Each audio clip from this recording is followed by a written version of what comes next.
Boa noite a todos. Agradecemos a oportunidade de estar aqui e saudamos a todos vocês, que estão presentes aqui na FEAC, a Casa de Kardec, e enviamos também as nossas saudações a todos aqueles que acompanham ao vivo pela Rede Amigo Espírita e também aos ouvintes da Rádio Brasil Espírita. Sejam todos muito bem-vindos, sintam-se como realmente se encontram em casa, num abrigo espiritual, num local onde nós podemos fazer contato com a espiritualidade, um local onde nós podemos nos alimentar, buscar luz para as nossas almas. E as vibrações que são produzidas aqui, elas atingem os nossos corpos, mas elas também vão reverberando pelo espaço e vão ajudando a todos aqueles que se encontram ligados a esta tarefa, a esta reunião. Como nós sempre mencionamos, sempre gostamos de falar, um ensinamento muito importante e relevante mesmo do Senhor Cristo Jesus, em que ele diz em João, capítulo 8, versículo 32, conhecereis a verdade, e a verdade vos libertará. Esse ensinamento do Senhor Cristo Jesus, ele é uma chave,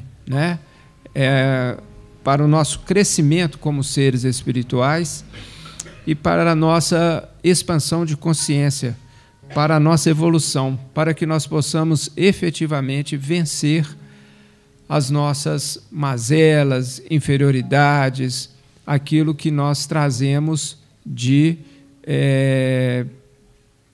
maus hábitos, crenças errôneas, tudo aquilo que impede a nossa evolução, um voo espiritual bem mais forte e bem mais alto.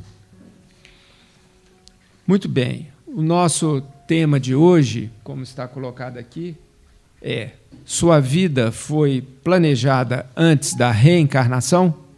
É um questionamento e muitos de nós podem, em cima dessa pergunta,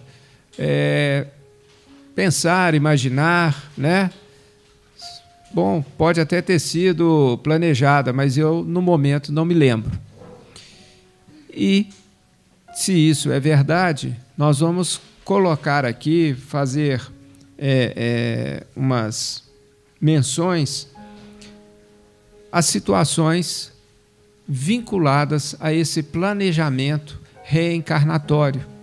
Como que isso ocorre, como se dá, quais são as possibilidades, qual é a efetiva participação de um ser que vai reencarnar na sua programação. Ocorre tudo de uma mesma forma? Quais são as particularidades?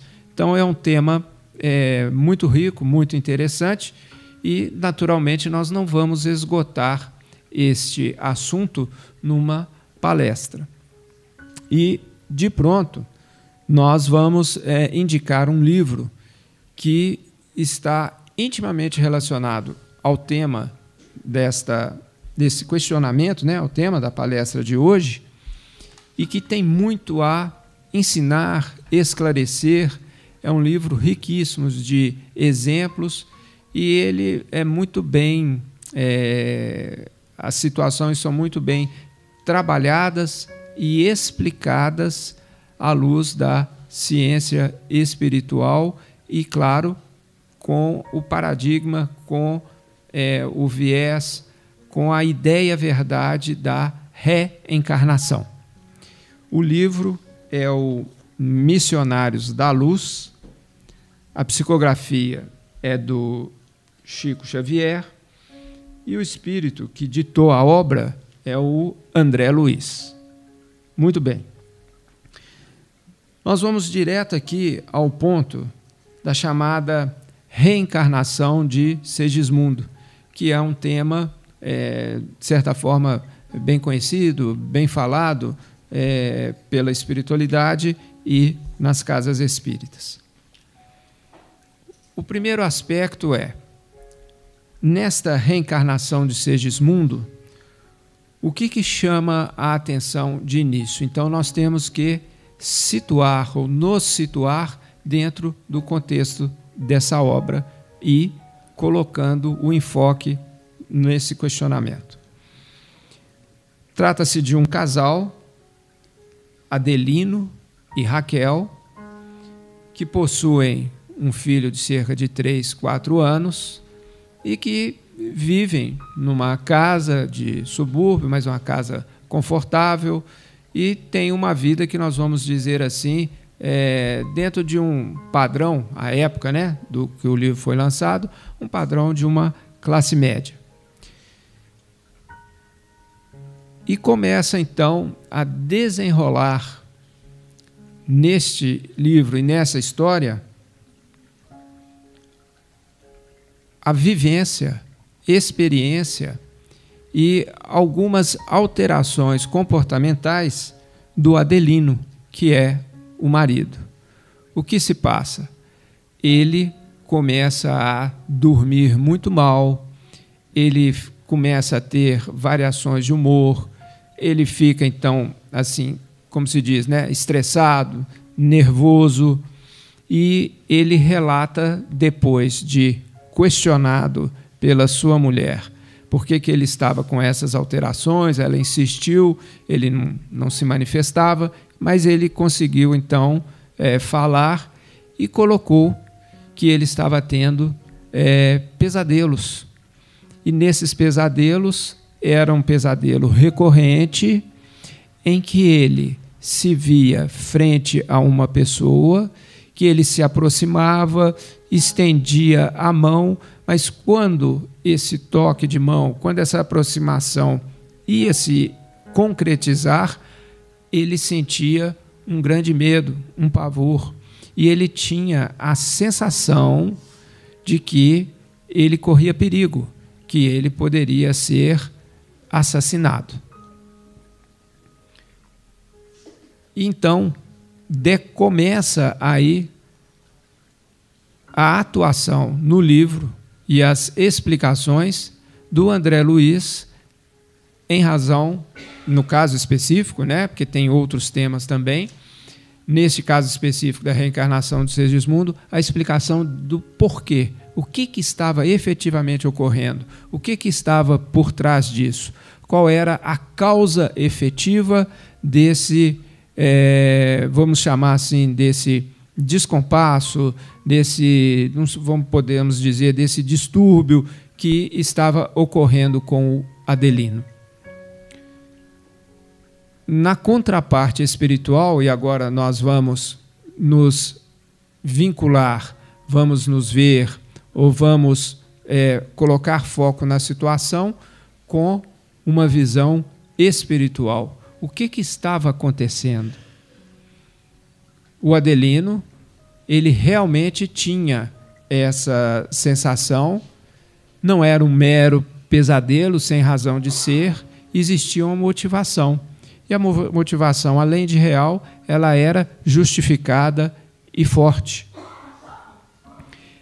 Esse indivíduo que, nos desdobramentos, quando Adelino saía do corpo e que estendia a mão e que procurava fazer um contato e que depois era rechaçado, que ele tinha esse medo e ele voltava rapidamente para o corpo, acordava assustado, suando e tudo, era o Segismundo.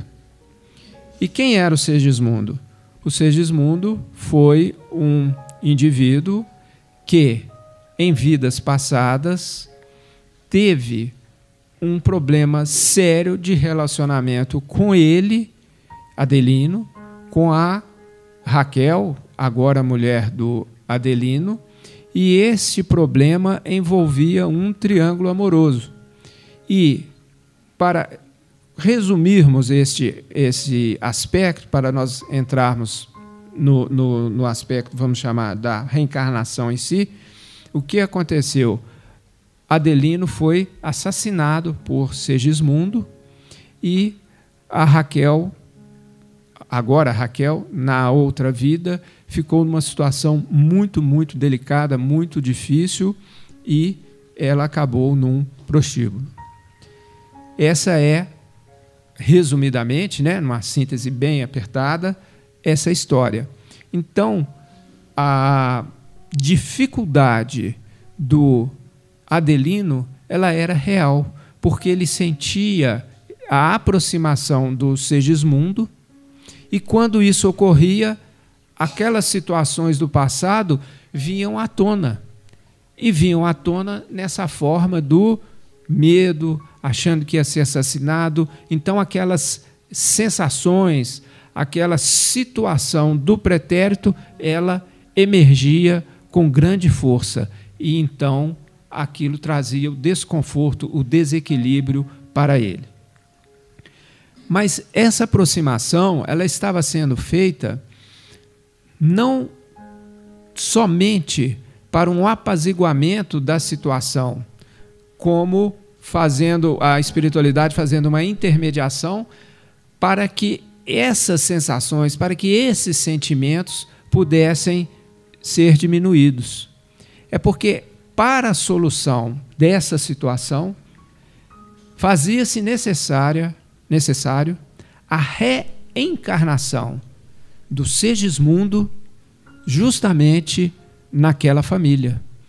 Era necessário que a Raquel recebesse o Segismundo, o antagonista do passado, que se tornou antagonista dela e dele, do casal, como filho, para que eles pudessem trabalhar todos esses todo aquele acontecimento do passado, para que pudesse ser resgatada uma convivência pacífica.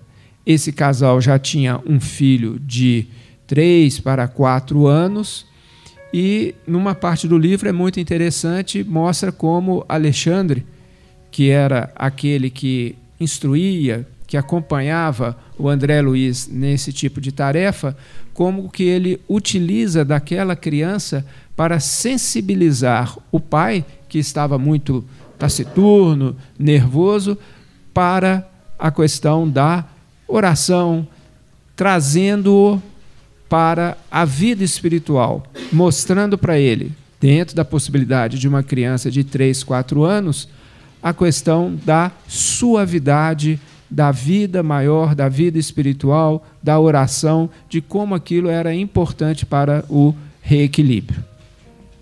Muito bem. E o que se passou? O Segismundo, ele já estava convicto da necessidade da sua reencarnação, da sua volta como encarnado naquela família. Ele havia pedido muito à espiritualidade essa possibilidade. E é o Nicolas.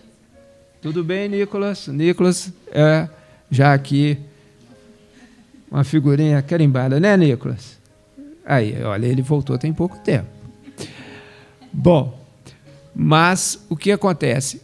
Ele então estava pediu muito à espiritualidade, e depois de um tempo X de uma preparação, foi realmente franqueado a ele, foi possibilitado a ele este retorno. Então, ele já se encontrava fazendo todo o necessário aparato de aproximação com a família. Porque quando vai ocorrer uma reencarnação, e principalmente uma reencarnação em que ela é efetivamente programada, depois nós vamos falar das que não são programadas, que vamos dizer assim, vem no piloto automático, né?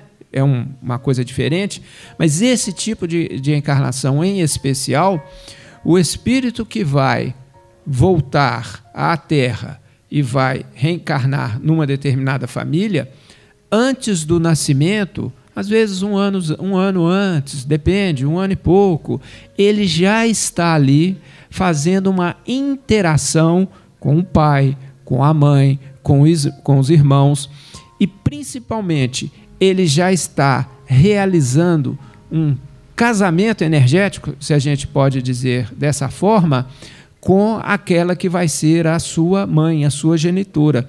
Por quê? Porque ele tem que acoplar as energias matérias que estão no seu perispírito, ele tem que acoplar a sua natureza com a natureza da mãe. E neste trabalho, muitas vezes, a futura mãe sente, entre aspas, do nada, um desconforto, ela sente algo diferente, não sabe direito o que está acontecendo, ou às vezes sente um grande bem-estar, ela sente uma certa saudade de não sei o quê, ou melhor, de não sei quem, né? Por quê? Porque já está havendo esse casamento energético que é extremamente importante e necessário para que a reencarnação tenha sucesso. Porque a encarnação, aí nós vamos para um aspecto tecnicamente falando, ela é uma coisa que exige muito cuidado, são muitos passos, são muitos níveis de aproximação, são muitas tarefas que têm que ser realizadas para que se obtenha o sucesso e que efetivamente a criança possa nascer e vir no corpo físico que vai ser desenvolvido. E o que acontecia com o Segismundo? Porque nós temos que ver a interação do pai terreno, da mãe terrena. A criança ali, no caso, ela estava, como se diz aí na gíria, estava de boa, ela não tinha nenhum problema com o Segismundo, então ela podia só ajudar, não existia antagonismo. Mas o próprio Segismundo, ele tinha dúvidas se aquilo daria certo. Ele tinha principalmente a necessidade de que seu futuro pai o acolhesse efetivamente como filho, que existisse ali um perdão para que as energias pudessem ser trabalhadas e melhoradas para que a encarnação, então, pudesse frutificar. E quando o ser vai reencarnar, ele já está, por exemplo, no chamado plano astral, está na espiritualidade, ele já está apto a isso, ele começa a regredir nos aspectos, muitas vezes, mentais, sentimentais, dúvidas, aquelas vivências das outras encarnações que ficam gravadas, que ficam impregnadas no perispírito, elas começam a brotar, elas começam a borbulhar. E no caso dele, como ele foi aquele que tirou a vida do Adelino e prejudicou muito a Raquel, vinha todo um sentimento, tudo como que misturado, de remorso, medo, expectativa pelo que seria a vida dele, se ele seria bem recebido, se aquela encarnação seria daria frutos, vamos dizer assim, dentro do que ele estava querendo para trabalhar a sua recuperação espiritual. Então, nesses envolvimentos, nós temos que perceber que existe todo um contexto energético que fica pairando, que existe, muitas vezes você vê um pai, uma mãe, um filho, a mulher está esperando outro filho, então está ali aquele painel do mundo físico. Mas existe um painel, existe uma situação, existe todo um contexto que nós vamos chamar de energético espiritual. E esse contexto é o principal para que as coisas corram muito bem ou não. Para que aquela criança venha, nasça bem, ou muitas vezes que aquela reencarnação seja abortada. Abortada, que eu estou dizendo, não porque a mãe fez um aborto em si, mas é porque, muitas vezes, o próprio reencarnante, ele desiste daquela encarnação porque ele acha que não está pronto, ou ele tem muito medo, ou ele acha que vai ser uma coisa pesada, ou ele acha que, ao invés de melhorar, ele vai contrair mais débitos. Então, essa situação ela é específica para cada ser. Não existe uma tabela, não existe um critério, vamos dizer assim, que a gente possa fazer uma tabelinha e falar, isso é assim, isso é desse jeito.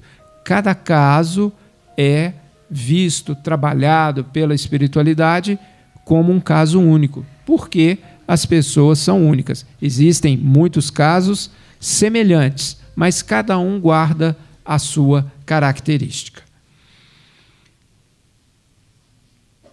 Agora, nós vamos citar aqui, e daqui a pouco eu vou ler um texto do próprio Missionários da Luz, em que nós vamos ver como é diferente a visão, a perspectiva, o paradigma, como que a gente queira adjetivar, da situação daquele que vai reencarnar.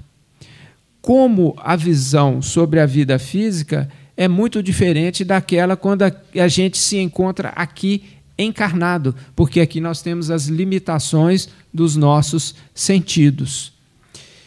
O André Luiz, ele estava acompanhando, então, esse instrutor Alexandre, quando esse instrutor disse a ele, olha, nós temos um caso bem interessante, que é a reencarnação do Segismundo, que tinha vinculação com esse Alexandre e outras pessoas da espiritualidade, e esse instrutor diz, olha, ele tem as suas, vamos dizer assim, os seus méritos, mas existe um aspecto do passado dele que foi muito ruim, muito negativo, que ele tem que trabalhar e recuperar. Então, essa é uma reencarnação em que você, nos acompanhando, você vai ver como isso funciona, você vai poder aprender sobre isso. Você vai aprender muito sobre essa questão, como ela efetivamente funciona. Então, o André Luiz é convidado a acompanhar o instrutor, né, o Alexandre, e eles vão para um local do nosso lar, lá da colônia, em que o André Luiz ainda não conhecia direito, e tinha um prédio lá, prédios, aliás, muito grandes, local bonito e tudo, e eles entraram num determinado prédio. E quando entraram nesse prédio, eles foram contactados por um indivíduo chamado Manassés. E eles começaram a conversar, o Alexandre falando a respeito do modelo. O modelo está pronto? Como é que está? Já está avançado? E o André Luiz fica meio assim, que modelo, voando e tal. E quando ele adentra numa sala, ele vê dois, vamos chamar assim, não posso chamar de estátua, porque não era estátua, mas dois modelos de corpos, um modelo masculino e um modelo feminino. E ele fica olhando aquilo e ele vê a perfeição das formas, não eram espíritos, eram como se fosse um modelo vivo, né? E ele começa a perceber o funcionamento dos órgãos, o funcionamento do sistema linfático, o funcionamento do coração, veias, artérias, o cérebro, as glândulas, e ele fica, né, assim, verdadeiramente espantado com aquilo. Ele fala assim, mas o que é isso? Do que se trata? Então, ele é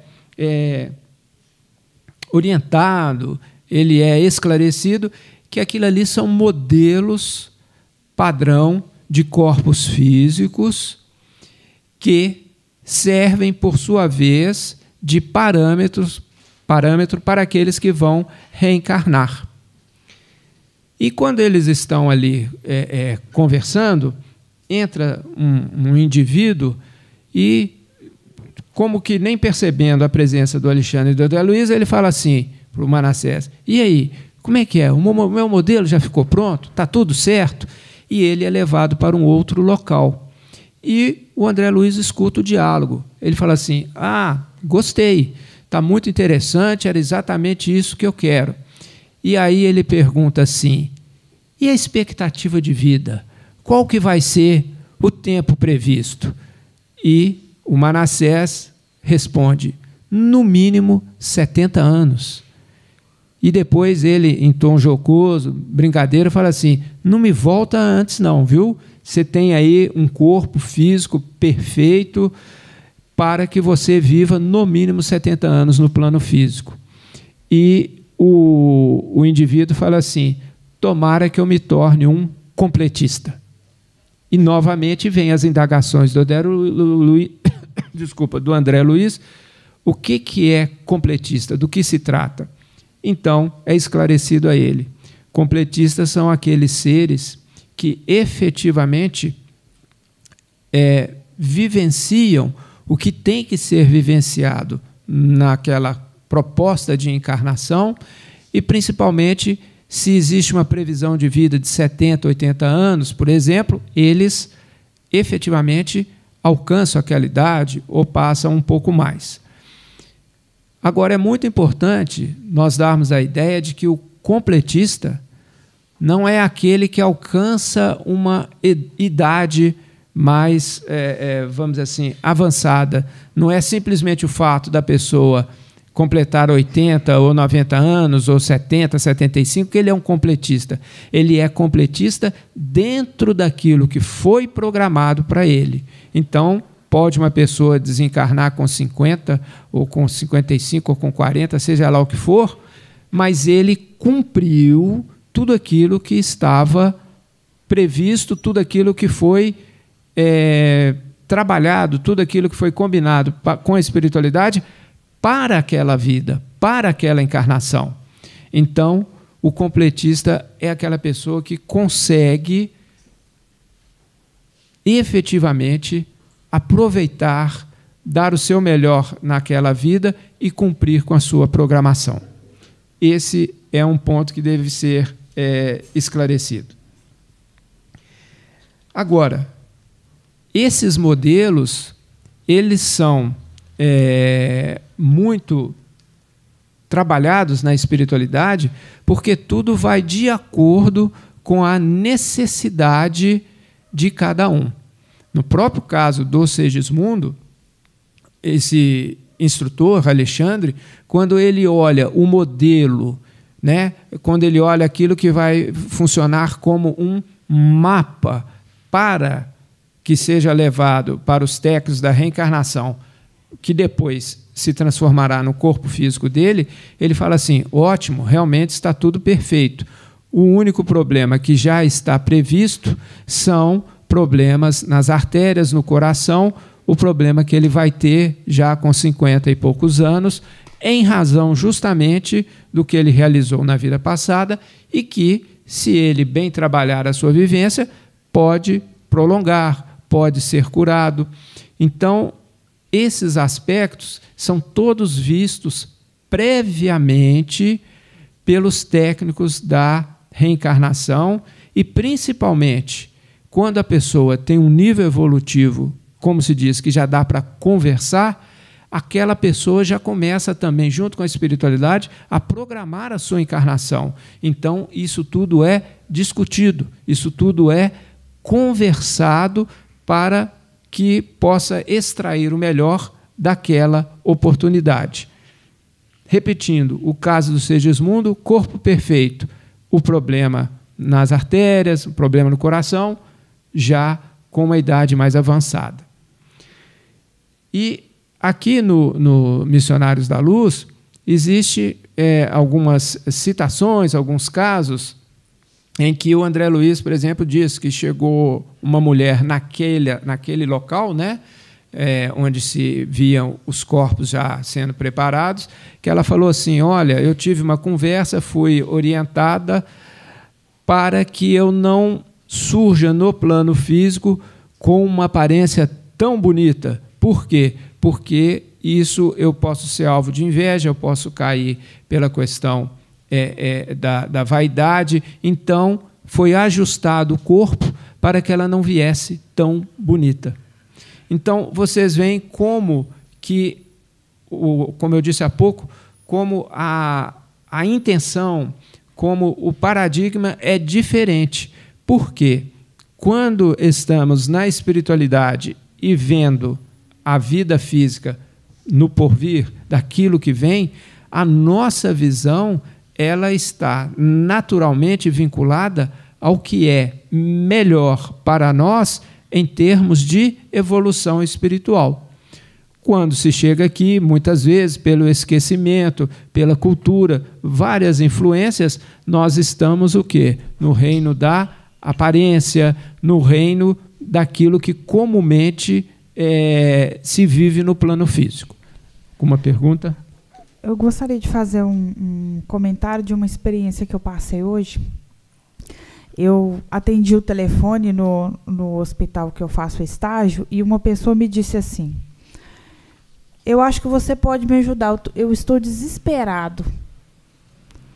Aí eu fui ouvindo a história desse indivíduo, dessa pessoa, e ele me disse que o irmão dele estava tendo um surto psicótico. Então começou a passar pela minha cabeça, já que a gente está falando de reencarnação e que existe todo um processo anterior à nossa chegada, e me fez lembrar dessa história, que eu estou aqui pensando, quantos de nós passamos por momentos de extremas dificuldades? Então a gente pensa assim, então eu escolho passar por isso tudo? Eu escolho esse sofrimento, eu escolho o espírito, ele diante de um surto, que ele perde a noção do real, da realidade. Aí eu estou aqui pensando, quantos de nós se perde no pensamento, no sentimento?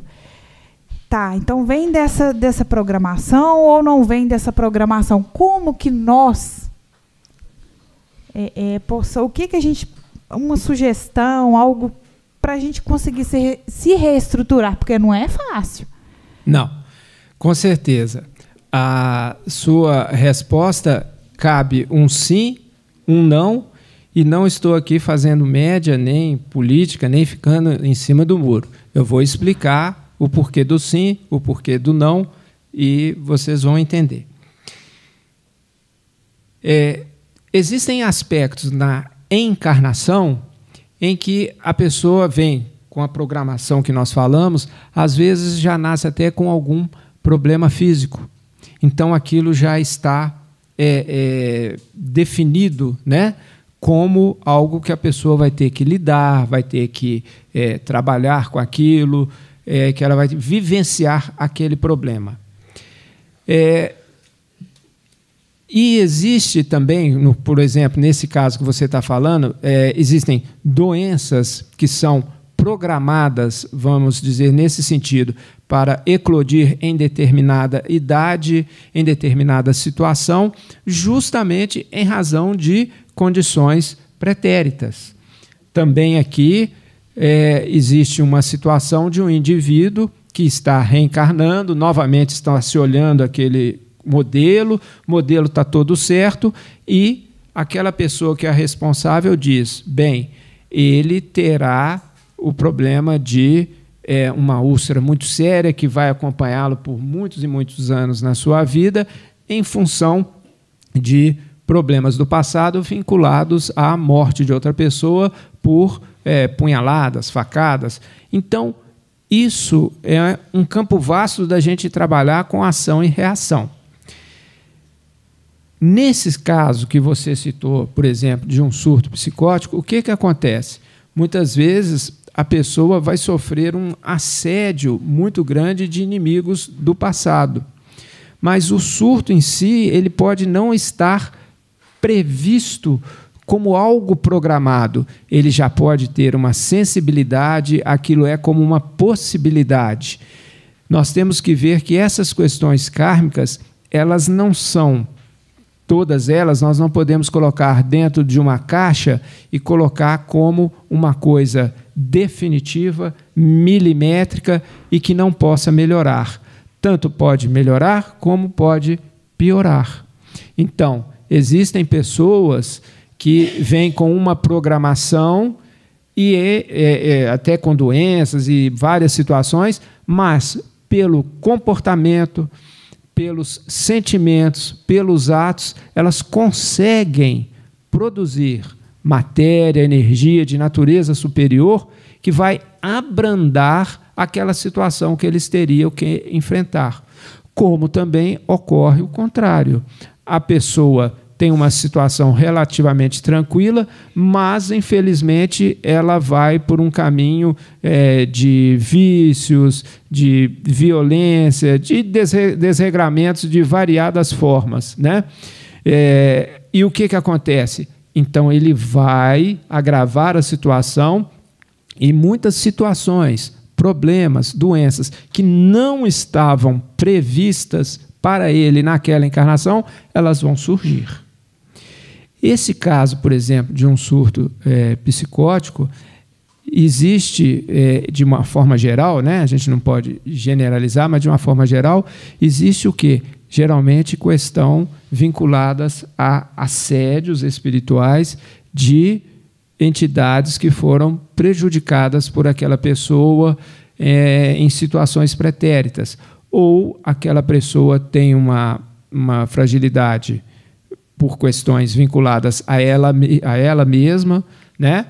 E por ações que ela fez não com o outro, mas com ela mesma, e então ela fica sujeita a determinadas influências. Agora, tudo isso é possível de ser o quê? Revertido, trabalhado, pode melhorar. E em situações como você colocou, é muito importante o acompanhamento psiquiátrico, médico, o terapeuta, né? Quando o médico é o próprio terapeuta também, é um psicanalista e tal, ótimo, que beleza, ou o psicólogo. Por quê? Porque essas situações, às vezes, elas são extremamente drásticas e a pessoa, nesse surto, ela pode ir para o autoextermínio, como ela pode também machucar, pode matar, pode prejudicar a terceiros. Então, não existe algo que a gente possa colocar como um padrão fechado, algo que a gente possa colocar como uma receita de bolo, né? Tem que ser visto caso a caso. O Daniel Rosa de Assis, ele perguntou assim, na programação reencarnatória, quando nessa reencarnação exercemos uma tarefa espírita, podemos estar continuando da outra ou é a primeira que atuamos como espíritas? Eu lembrei disso que você disse, complementando a questão do Daniel, é a questão de, nesses momentos ou crises que a gente retomar a nossa lucidez, no caso, o Daniel está fazendo uma pergunta referente ao espiritismo. Mas como que é importante a gente começar a mudar a nossa vibração, o nosso pensamento, seja nessa vida ou conectada a tarefas anteriores, para a gente começar a superar isso, né? Sem dúvida. E o que é importante ficar definido é que essa mudança, vamos dizer assim, interior, essa melhoria, ela é uma melhoria da vinculação à espiritualidade, a espiritualidade superior. O que eu quero dizer com isso? O indivíduo pode ser católico, batista, protestante, não importa, não tem que ser, o espiritismo vai facilitar, não se trata disso, é a vinculação à espiritualidade, aos mundos planos superiores e algo que ele comece a se autoconhecer e com esse autoconhecimento ele possa se melhorar.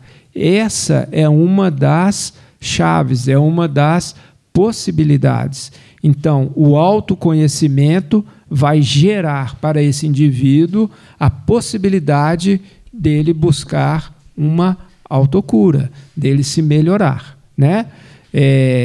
Ficar bem claro também que nós estamos falando aqui de uma forma bem grosso modo, né?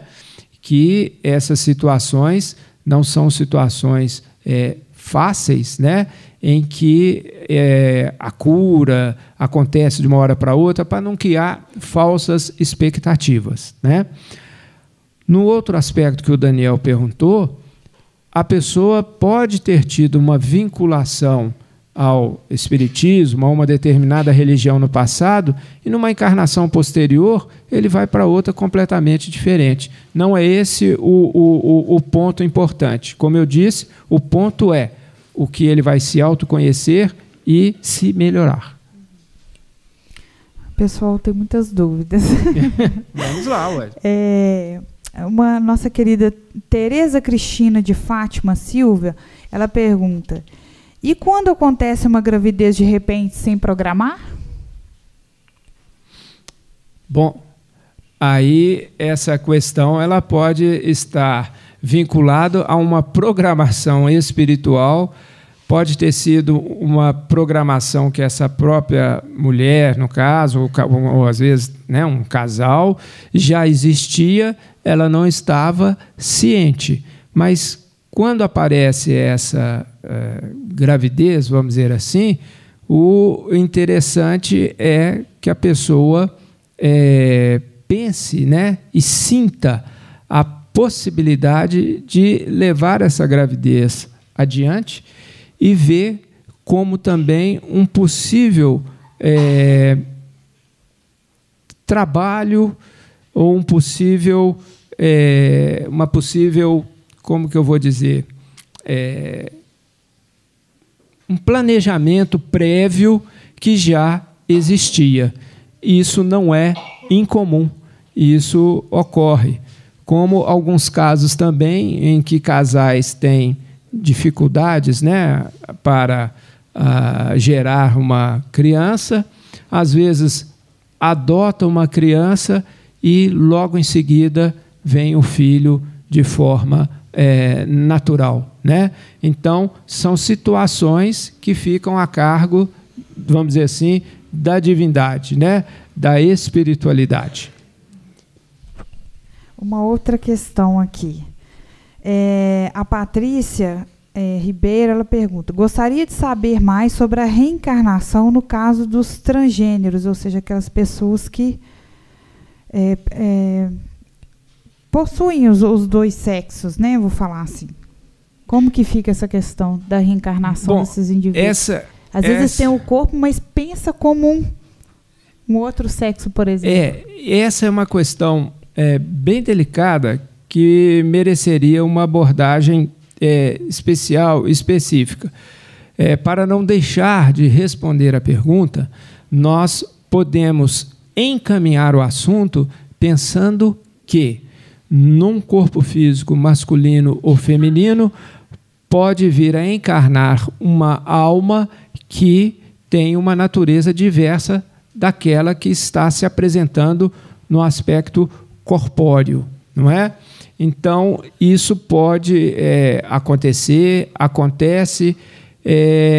Um aspecto que alguns especialistas na área eles mencionam é que muitas vezes a realização, quando parte para a realização de cirurgias e para efetivamente fazer a mudança de sexo, existe um conflito no aspecto psíquico que leva a depressões, suicídios e tal. Então, já escutei, eu não sou especialista na área, não sou médico, né, não sou psiquiatra, eu já vi algumas reportagens sugerindo que essas operações fossem muito bem pensadas, muito bem acompanhadas, para que depois não haja um arrependimento ou para que esses transtornos não se façam. Mas isso está também vinculado à área do sentimento, à área da sexualidade. Voltando agora para o Segismundo, é bem interessante, depois que fica estabelecida a harmonia entre o Adelino, que vai ser o pai, e o Segismundo, porque é promovido o encontro deles na espiritualidade e o Adelino perdoa o Segismundo, e então fica definido que a reencarnação vai efetivamente ser realizada. Nesse momento, nesse instante em que isso fica definido,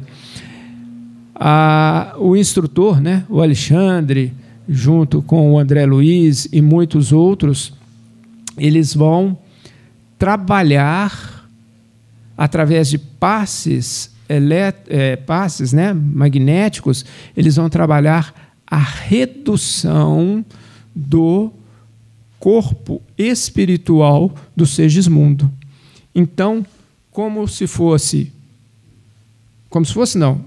através desses passes e através do que nós poderíamos reconhecer como uma hipnose profunda, ele vai adormecendo, e ao mesmo tempo que ele vai adormecendo, o corpo dele, o seu perispírito, ele vai sendo gradualmente reduzido, até ele tomar a forma de uma criança. Por que isso? Porque esta forma é que vai ser acoplada ao perispírito, primeiro ao perispírito da mãe, da Raquel, e efetivamente quando houver a ligação do corpo físico. E fica bem relatado aqui no livro o momento em que, após o relacionamento íntimo do casal, em que a situação fica toda preservada, a intimidade do casal, depois, algumas horas depois, o Alexandre, ele está conversando com a Raquel, que ela está em desdobramento, o pai também está em desdobramento, ele é levado para um outro local, e ele, Alexandre e outros técnicos vão efetivamente realizar aquela ligação. Então, o que acontece? Ele vai dentro, ou de acordo com o que foi previsto na espiritualidade, qual é o espermatozoide apto a vincular, a trazer para aquele futuro corpo físico o planejamento que já tinha sido feito na espiritualidade. Quando esse espermatozoide ele é identificado, inicia-se no momento uma imantação eletromagnética desse instrutor para que seja ele, o espermatozoide, a atingir o óvulo para realizar a fecundação. Então, vamos dizer assim, na espiritualidade, nenhum daqueles espermatozoides poderiam ser retidos, né? Não poderiam ser prejudicados no seu caminhar, mas não existe a proibição, né, vamos dizer assim, de se incentivar aquele que é o previsto para a reencarnação. E, no caso, a reencarnação do Segismundo, com tudo aquilo que já havia sido planejado, os mapas cromossômicos, tudo. E, se nós pensarmos bem, raciocinarmos, o espermatozoide a atingir o óvulo seria sempre o mais rápido, que é o mais apto, que é o mais saudável. Então, dessa forma, jamais haveria o nascimento de seres, de indivíduos com determinados problemas já congênitos ou com aquelas programações kármicas para a eclosão de determinados problemas. Porque o mais saudável, o mais forte, ele sempre estaria o quê? Apto a vencer aquela corrida. Então, todos esses aspectos da reencarnação, eles são vistos, previstos e estudados pela espiritualidade. Eu vou fazer aqui uma pequena leitura para que vocês entendam, né, um pouco, percebam como que o livro trata esse assunto. Aqui logo após a situação em que a mulher pede para que o seu corpo físico não seja muito bonito, muito belo. Ela pede assim: quero vir um pouquinho feinha, né? É isso que ela pede, né? Dentro do contexto dela, da necessidade dela, né? Então diz assim: admirava, tomado de profunda impressão, aqueles gráficos numerosos que se alinhavam com a absoluta ordem, demonstrando o cuidado espiritual que precede o serviço de reencarnações, quando o meu amigo, o instrutor Alexandre, ponderou: a medicina humana será muito diferente no futuro, quando a ciência puder compreender a extensão e complexidade dos fatores mentais no campo das moléstias do corpo físico. Muito raramente não se encontram as afecções diretamente relacionadas com o psiquismo. Todos os órgãos são subordinados à ascendência moral. As preocupações excessivas com os sintomas patológicos aumentam as enfermidades. As grandes emoções podem curar o corpo ou aniquilá-lo. Se isso pode acontecer na esfera de atividades vulgares das lutas físicas, imagine o campo enorme de observações que nos oferece o plano espiritual, para onde se transferem todos os dias milhares de almas desencarnadas, em lamentáveis condições de desequilíbrio da mente. O médico do porvir conhecerá semelhantes verdades e não circunscreverá sua ação profissional ao simples fornecimento de indicações técnicas, dirigindo-se muito mais nos trabalhos curativos às providências espirituais, nas quais o amor cristão represente o maior papel. Então, aqui ele está atestando, né? Ele está falando da importância dos aspectos mentais, sentimentais, para a nossa vivência, de uma forma geral, para a saúde, para tudo, né? Você pode ir para cima, para baixo, para o lado, mas a importância disso na nossa saúde. Um outro aspecto aqui que nós vamos falar agora diz respeito à questão, como eu já mencionei um pouco, a questão do indivíduo que ele está encarnado, que ele tem uma programação de uma doença X e como que ele pode trabalhar com isso, como que ele pode superar, como que ele pode minimizar. Isso é muito importante no seguinte aspecto: o que vai fazer a diferença para que esse indivíduo, para que um ser possa superar qualquer dificuldade nesse sentido, é exatamente o seu pensar, o seu sentir, o seu agir de forma superior, de uma forma equilibrada.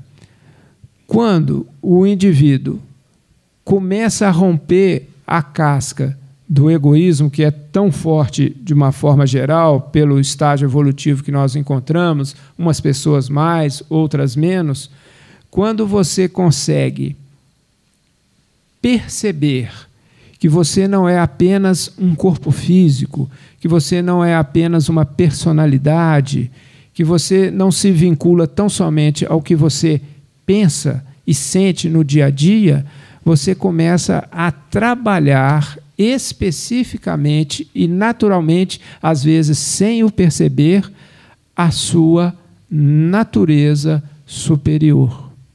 Você começa a sair do rame-rame da vida, você começa a sair, entre aspas, daquele padrão que está reinando no meio ambiente.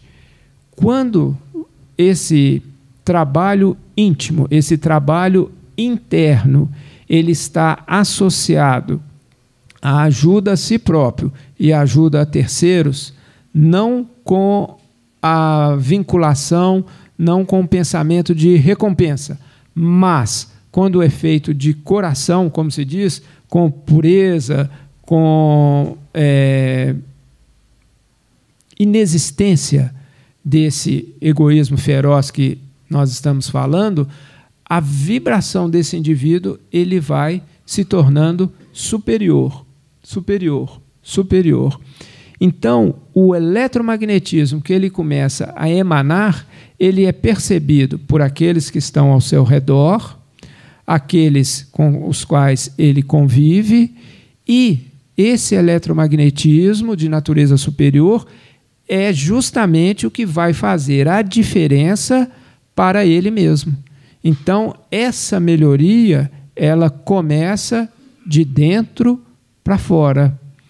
Ela começa quando nós nos abrimos, se eu posso dizer, utilizar essa palavra, nos abrimos para a vida espiritual, porque aí o paradigma muda, né?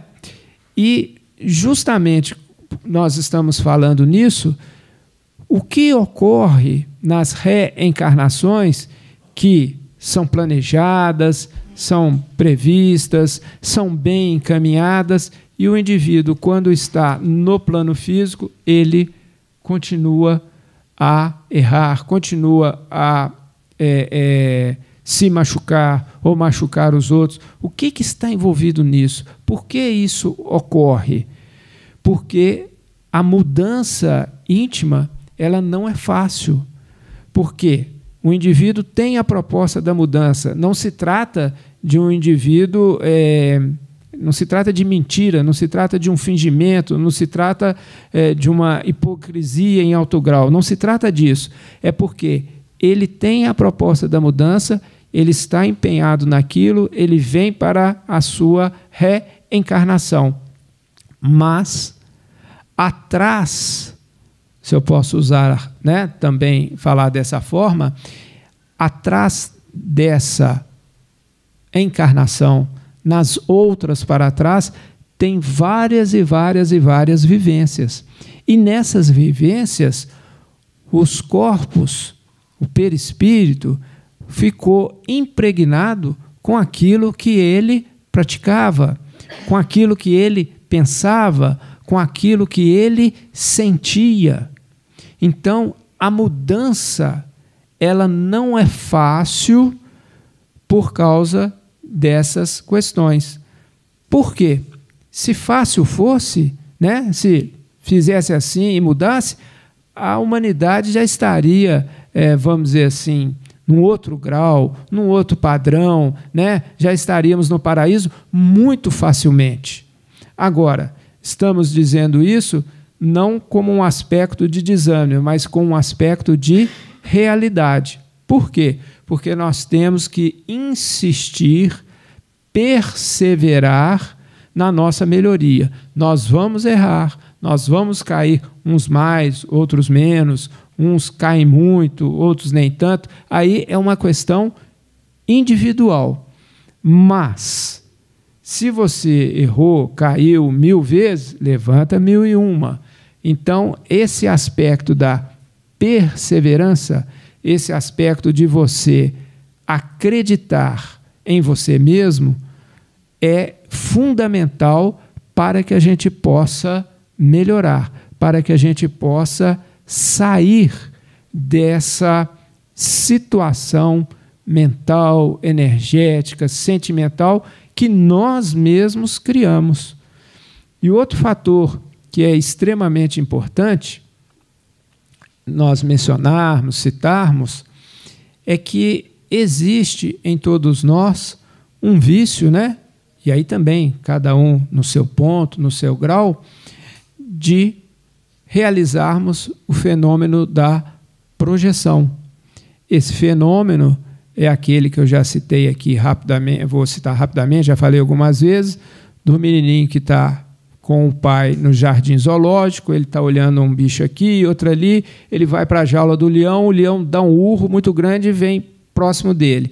Ele sai pálido, assustado, anda um pouquinho, fala assim: pai, vamos para casa, porque eu sei que o senhor está morrendo de medo. Quer dizer, ele estava falando dele, mas ele colocou aquilo no outro.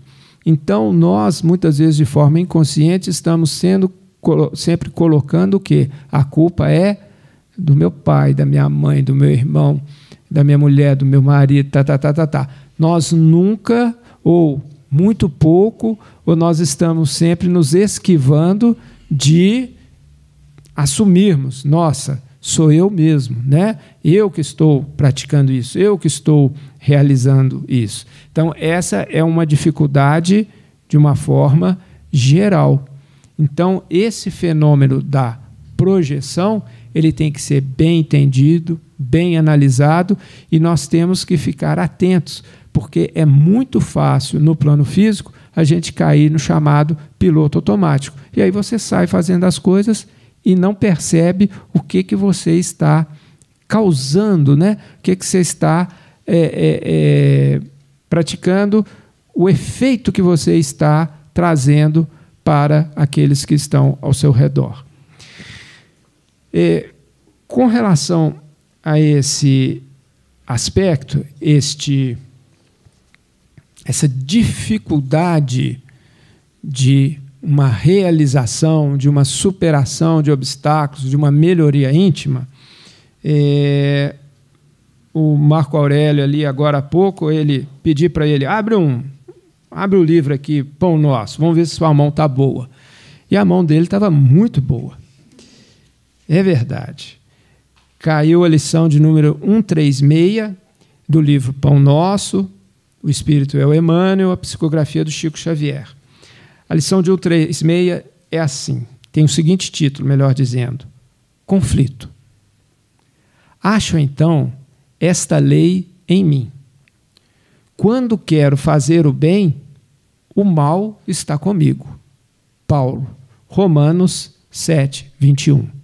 Vou repetir. Acho, então, esta lei em mim.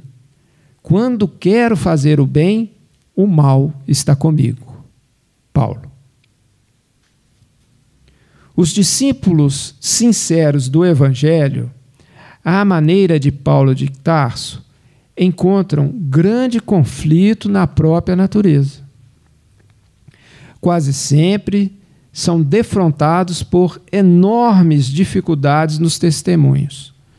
No instante justo, quando lhes cabe revelar a presença do divino companheiro no coração, eis que uma palavra, uma atitude ligeira os traem diante da própria consciência, indicando-lhes a continuidade das antigas fraquezas. A maioria experimenta sensações de vergonha e dor. Alguns atribuem as quedas à influenciação de espíritos maléficos e, geralmente, procuram o inimigo no plano exterior, quando deveriam sanar em si mesmos a causa indesejável de sintonia com o mal. É indubitável que ainda nos achamos em região muito distante daquela em que possamos viver, isentos de vibrações adversas. Todavia, é necessário verificar a observação de Paulo em nós próprios. Enquanto o homem se mantém no gelo da indiferença ou na inquietação da teimosia, não é chamado à análise pura. Entretanto, tão logo desperta para a renovação, converte-se o campo íntimo em zona de batalha. Contra a aspiração bruxuleante do bem, no dia que passa, levanta-se a pesada bagagem de sombras acumuladas em nossas almas desde os séculos transcorridos. Indispensável, portanto, grande serenidade e resistência de nossa parte, a fim de que o progresso alcançado não se perca. O Senhor concede-nos a claridade de hoje para esquecermos as trevas de ontem, preparando-nos para o amanhã, no rumo da luz imperecível. Então, essa lição aqui que nós lemos, né? Eu acho que ela, como se diz ali, pela mão do Marco Aurélio, ela reflete bem o que havia falado até agora há pouco a respeito dessa bagagem, né? A respeito dessa, vamos chamar assim, dessas malas que nós estamos carregando do passado. E isso é dito por quê? Porque quando vem uma queda, quando vem o erro, né? Quando vem o conflito, às vezes é um conflito íntimo, não é um conflito com uma pessoa, né? Com um terceiro, mas o próprio conflito íntimo, a pessoa, né? Todos nós, a gente não fica bem, você fica envergonhado, dói, né? E muitas vezes você fala assim, quer saber de uma coisa? Deixar isso para lá. Como a gente diz aqui, né, em Minas Gerais, não mexer com isso não. Deixa esse trem para uma outra vida. Deixa para lá, vamos empurrar com a barriga, né? E aí a gente cai na chamada zona de conforto, porque dói, incomoda. Não quero saber disso não. Mas é justamente nesse momento, né, em que existe o conflito íntimo, que existe o problema, que a gente tem que renovar as energias e falar assim, opa, eu tenho que progredir, eu tenho que ir em frente. Não é fácil, né? A gente não está passando aqui receitinha, coisa fácil, faça assim que está tudo resolvido, sua vida vai ficar uma beleza em 2 semanas. Não se trata disso, porque seria infantil e, ao mesmo tempo, caberia até dizermos que seria uma coisa desonesta. Mas, se uma grande caminhada, né, começa com um passo, então vamos dar esse primeiro passo, vamos em frente, repetindo, caiu, levanta, não esmoreça, porque ainda que você chegue na espiritualidade sem cumprir, vamos dizer assim, aquilo que estava previsto, que você mesmo programou para a sua encarnação, mas se pelo menos houve um esforço sincero, você está de joelho ralado, olha, eu tentei, errei, mas eu estou aqui, né? Isso também é considerado. Não é que vai ser considerado como um grande sucesso, mas vê-se que o indivíduo lutou, tentou, se esforçou. Então, tudo isso é também considerado, visto, analisado pela espiritualidade. Então, essa é uma situação, é uma questão que deve ficar bem destacada para que a gente não desanime, né? Até por um aspecto muito simples. Se nós não acreditarmos em nós mesmos, se nós não fizermos esse esforço, quem vai fazer? Quem vai acreditar? Porque nós estamos aqui agora. Cada um, seja para onde for, se você sai daqui e viaja, vai para Rio de Janeiro, vai para São Paulo, vai para o Paraná, você vai para o Nordeste, você está levando a si mesmo. O que eu quero dizer com isso? Você pode ir com uma roupa diferente, você pode ir para a praia, você pode ir para um local frio, então você leva uma roupa adequada, mas você está levando a você mesmo, você está levando o quê? A sua própria consciência. Nós não conseguimos fugir de nós mesmos. Então, estamos aqui nesse momento, amanhã estamos em outro lugar, daqui a alguns anos estaremos do outro lado da vida, mas você, como consciência, como espírito, estará sempre presente. Vou usar uma expressão errada, equivocada, mas vocês vão entender, com você mesmo. Então, este relacionamento íntimo, essa percepção que nós temos, que devemos ter, e principalmente não pela mentalização, mas pelo sentimento, que nós somos espíritos eternos, indestrutíveis, que nós sempre estaremos conosco mesmo e que nós somos responsáveis por tudo aquilo que criamos, nós assim levaremos as nossas conquistas, os nossos equívocos, os nossos erros com a gente mesmo. E nós é que vamos nos haver com isso. E não poderia ser diferente, porque senão, colocaria, né, os problemas, as malinhas e tal, na porta do vizinho. Ele resolve, né? Deixa para o outro, e isso é irreal. Um outro ponto muito também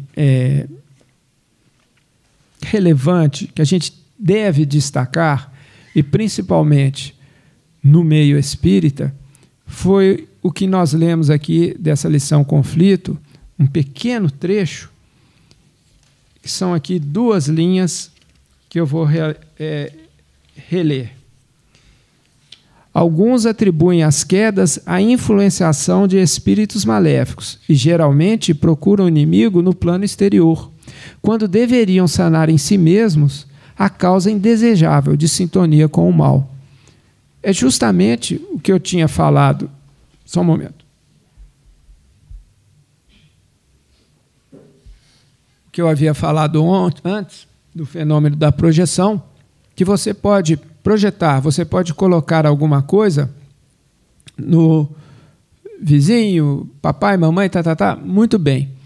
Mas existe também um verdadeiro perigo de nós colocarmos as nossas inferioridades, fraquezas, equívocos na conta de obsessores. Obsessores esse que talvez não existam. Somos nós mesmos. Então nós estamos fugindo da nossa própria responsabilidade, atribuindo a um terceiro ou a terceiros algo que nos cabe. E, volto a dizer, é muito fácil, né? De certa forma, é até muito gostoso falar o seguinte: opa, não sou eu, é o terceiro, seja lá quem ele for, né? Porque eu estou o quê? Eu estou livre, eu sou muito legal, sou muito bonzinho, Mas isso é irreal. E esta falta de realidade, esta falta de conexão com o que efetivamente ocorre, ela será demonstrada, ela virá à tona, queiramos ou não, quando nós passarmos pela desencarnação. Por que isso? Porque se aqui, no meio que nos encontramos, existe uma máscara, uma persona, quando nós retornamos ao plano espiritual, nós vamos lidar conosco mesmo, nós vamos lidar com a nossa criação.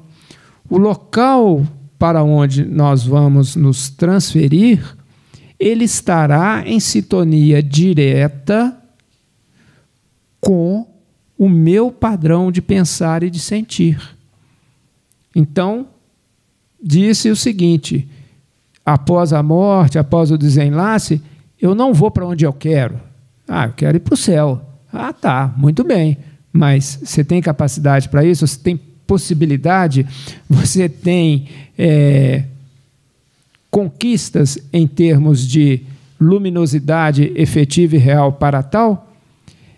Então, a questão do desenlace é muito interessante, porque existe, nós aqui na Casa Espírita temos um leque muito grande de livros, palestras, tem um conhecimento aberto para essa situação, para que a gente possa viver da melhor forma possível.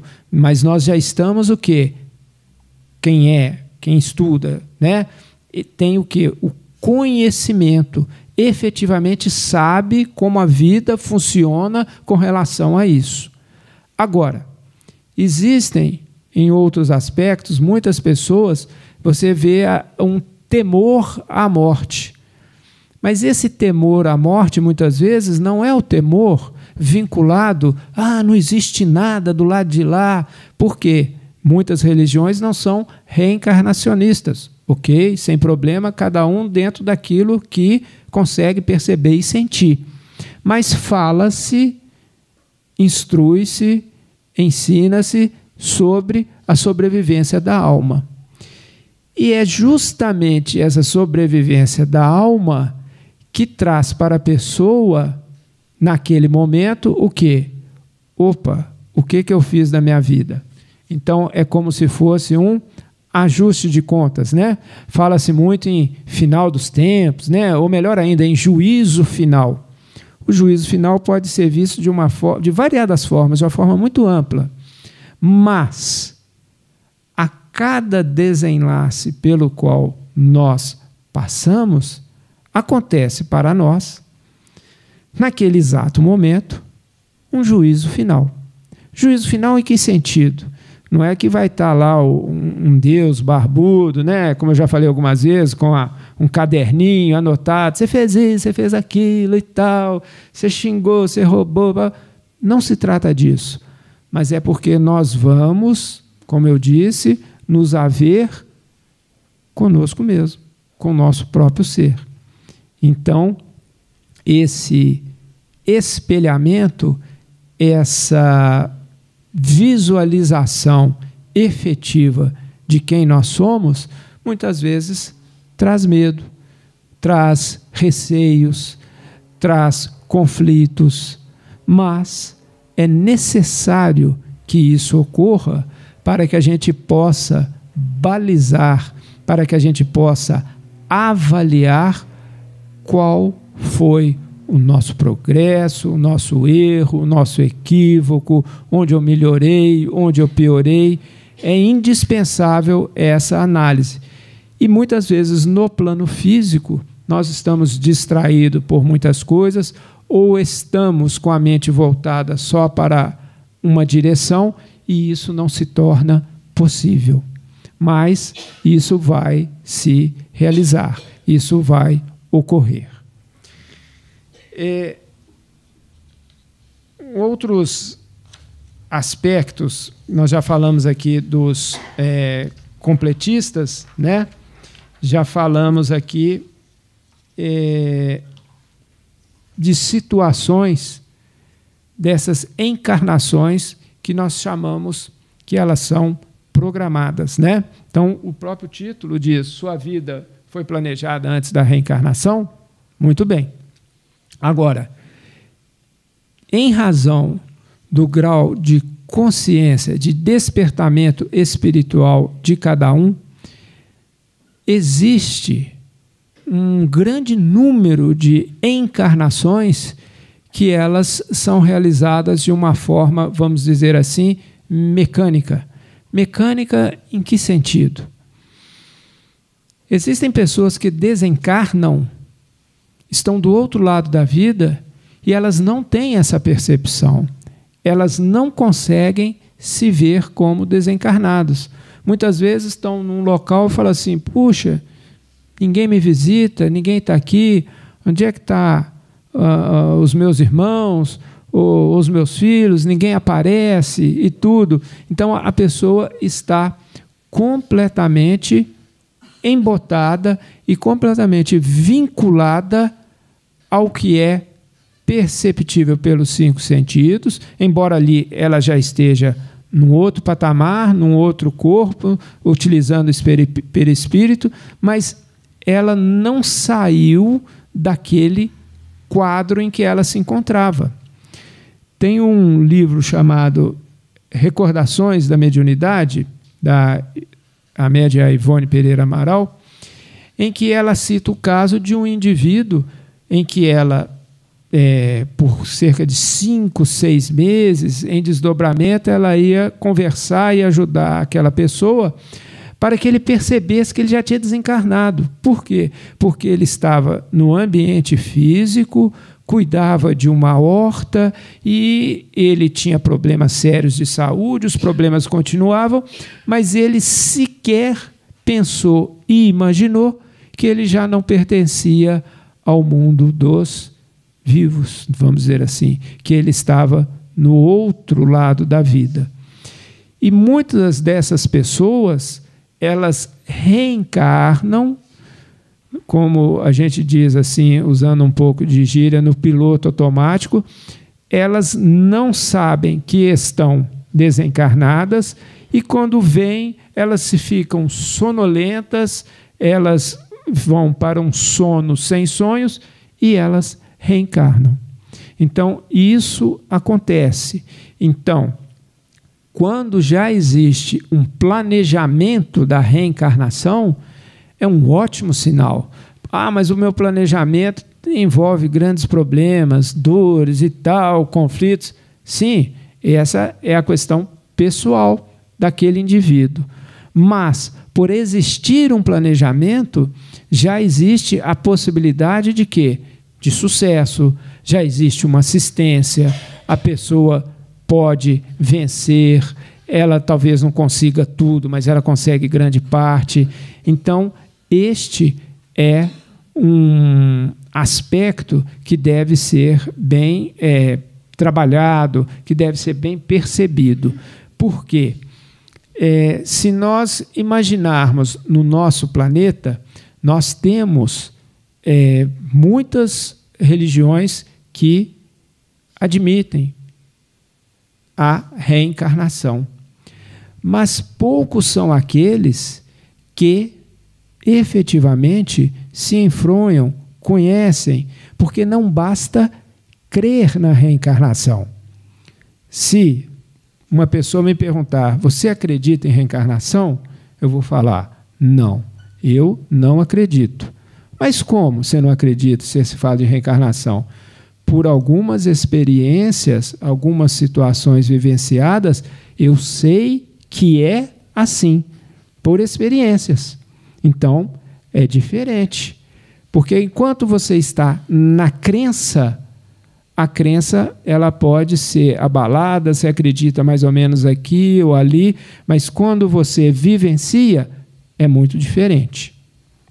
Um amigo meu esteve na Índia alguns anos atrás, e na Índia existem inúmeras correntes filosóficas, religiosas, é um mundo, são várias línguas oficiais, inúmeros dialetos, então é um país diferenciado nesse sentido. E ele disse que numa cidade, eu não lembro agora o nome, ele viu assim, uns 3 ou 4 indivíduos que estavam com uma tigelinha assim, e eles ficavam assim impassíveis, e ficavam paradinhos, não faziam nada. E ele passou, foi para o hotel, quando voltou, estava lá. Aí ele perguntou para um indivíduo lá, que era o guia dele, né? Falou assim, o que esse pessoal está fazendo aí parado? Ele falou assim, é porque eles acreditam na reencarnação. Eu falei, mas como assim? Não, eles acreditam na reencarnação, acreditam na lei de causa e efeito, e eles acham que, se for mérito deles, alguém vai colocar a comida para eles. Então, vocês podem ver que esses aspectos de reencarnação tem que ser muito bem trabalhado, muito bem estudado, porque pode dar fuga para inúmeros aspectos, pode haver uma deturpação. Então, o indivíduo fica paradinho esperando, não, a comida vai cair, o maná vai aparecer aqui, e essas deturpações são em vários ângulos. Então, o conhecimento e a experiência vivenciada, ela é libertadora dessas crenças, dessas situações que você percebe que são totalmente falhas, totalmente equivocadas. Está chegando ao nosso final, não é isso? Muito bem. Bom, sempre tem muitas coisas que a gente gostaria de dizer e tudo. Só queria mencionar o seguinte. No cromossomo, naquelas sequências de cromossomos, existe um elemento chamado telômero. Esse telômero, ele é formado por sequências de DNA e a função disso é para que haja fechamento do ciclo de replicação das células e fazendo assim uma renovação celular. Por que eu estou dizendo isso? Porque a existência, a nossa encarnação, ela pode ser melhorada, ampliada e até mesmo a questão de uma idade prevista como término de uma encarnação, ela pode ser superada. A espiritualidade presta muita atenção a um ser, a uma vida que está efetivamente focado em se melhorar, que está ajudando a ele mesmo e a terceiros, e eles podem, se permitido, prolongar a vida da pessoa para que ela possa aproveitar cada vez mais a sua encarnação. Nós chegamos ao final. Essas colocações, elas são feitas e são naturalmente incompletas, e a função maior é despertar a curiosidade para que vocês leiam, estudem, meditem sobre isso. Então, por último, eu reforço: Missionários da Luz. Vale a pena. Muito obrigado, boa noite a todos. Nós